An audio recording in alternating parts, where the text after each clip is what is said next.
Morning. We are speaking with the Secretary of State here in Ohio, Frank Larose. More on this primary day. Frank, thanks for joining us. We've heard so far the problems in Lucas County and Cuyahoga County.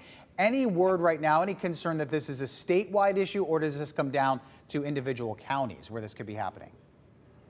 Yeah, so since early this morning, our election command center here at the Ohio Secretary of State's office has been working with the two counties you mentioned, Cuyahoga and Lucas.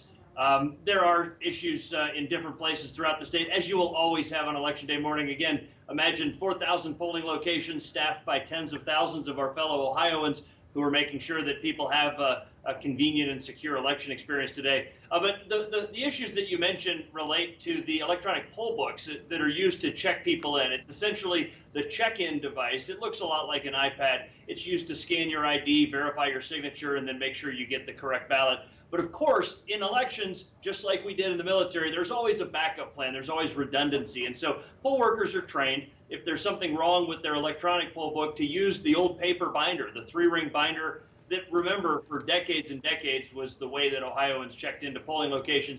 Really, the only downside of that is instead of about a 30 to 45 second check-in process with the electronic poll pad, it may take a minute and a half to check you in with the paper poll book, because they've got to thumb through it alphabetically and find your name, verify your signature, and that kind of thing. So, of course, what Ohioans should know is that none of this would impact the integrity of the election. It may impact a little bit the convenience when you get checked in at your polling location.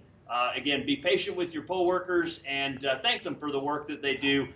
No one will be turned away, and everyone will have a chance to vote. Secretary, we only have about 30 seconds left, but can you say why something like this would happen? Shouldn't there be checks already in place to make sure that this doesn't happen on Election Day?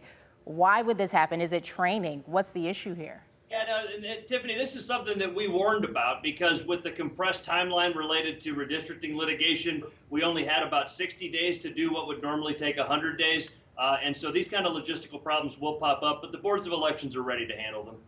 All right, and it sounds also what you're saying, Mr. Larose, is that people won't be turned away from voting, so still go out and vote today. There are some reports of some people who have been turned away, some people claiming that. We aren't really sure, but the important thing is maybe to go back if that is the case. Right, and get a clear decision from them before you leave. Yeah. All right, Secretary of State Frank Larose, thanks so much for joining us on a very busy primary election day. Have a good day out there.